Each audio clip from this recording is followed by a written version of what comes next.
Good day everyone, my name is Catri Lange and I'm a Senior Skills Development Facilitator at the Skills Department in Cape Town.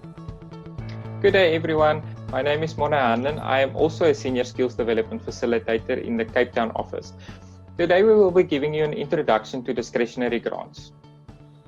Morné, so a lot of companies are already familiar with the normal skill submissions where we apply for the mandatory grants by submitting a workplace skills plan and annual training report to the relevant SEESAs. These mandatory grants are 20% of a company's STL contributions made to SARS, which we then claim back. Are there any further grants or funding available from the SEESAs for which a company can apply? Yes, so other than the normal mandatory grants, a company can also apply for discretionary grant funding through the SETA.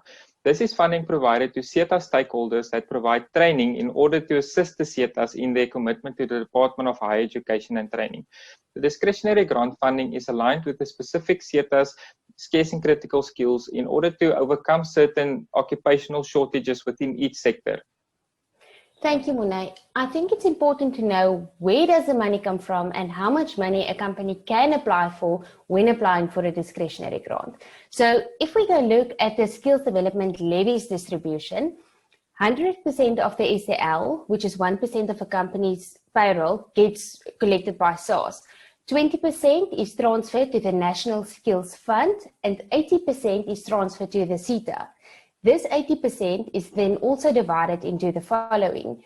The 0.5% goes to the Quality Council of Trades and Occupations, 10% goes to the SETA administration, and then the actual portion relevant to the grants distribution will be the 20%, which is for the mandatory grants as we just discussed. And that only leaves us with the 49.5% that gets transferred to the discretionary fund. Does this then mean when a company applies for a discretionary grant that they can only apply for the 49.5% of the STL contributions made to SARS should the application be approved? We actually get this question a lot, but no. The 49.5% STL contributions as well as any unclaimed monies gets deposited into a discretionary fund. 80% of this fund goes towards funding for pivotal programs and 20% of this fund goes towards funding for non-pivotal programs. So it is not necessarily to say that the company will receive that amount when the discretionary grant application is approved. It is important for companies to remember that, as the name of the grant suggests, that the allocation of the discretionary grant as well as the amount and the intervals remains at the discretion of the SETA. So what happens is a panel in each SETA decides on the amount of resources each application receives in order to achieve specific skills development targets and objectives within their sector. So the discretionary grant application process differs from SETA to SETA as each of them have their own requirements.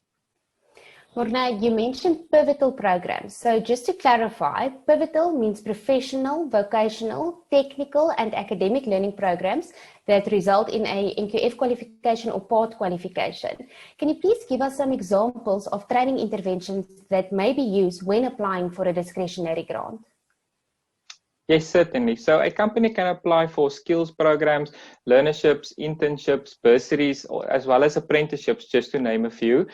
For example, if a company has a qualified welder with an appy that works below him, but the appy does not have a formal qualification in welding, the company can then apply for discretionary grant funding in order to get the person qualified.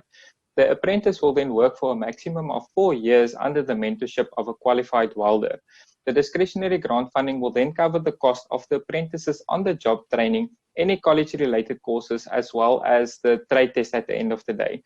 So these are just a few examples, but as you mentioned, as long as the training relates to an NQF qualification or part qualification, it should be fine. Thank you, Morné. And if we go look at the requirements, what are the general requirements when applying for a discretionary grant? Yes, so the requirements are reviewed on an annual basis, but if we look at the general requirements, the company should be up to date with all their skills development levy contributions. They must have a successfully submitted skills submission, and all the applications must meet the specific requirements of the relevant SETA's discretionary grant criteria. However, it is also important for companies to know that the training that they implement must be aligned with the SETA's scarce and critical skills in order to get advantage for this funding. Thank you, Morné.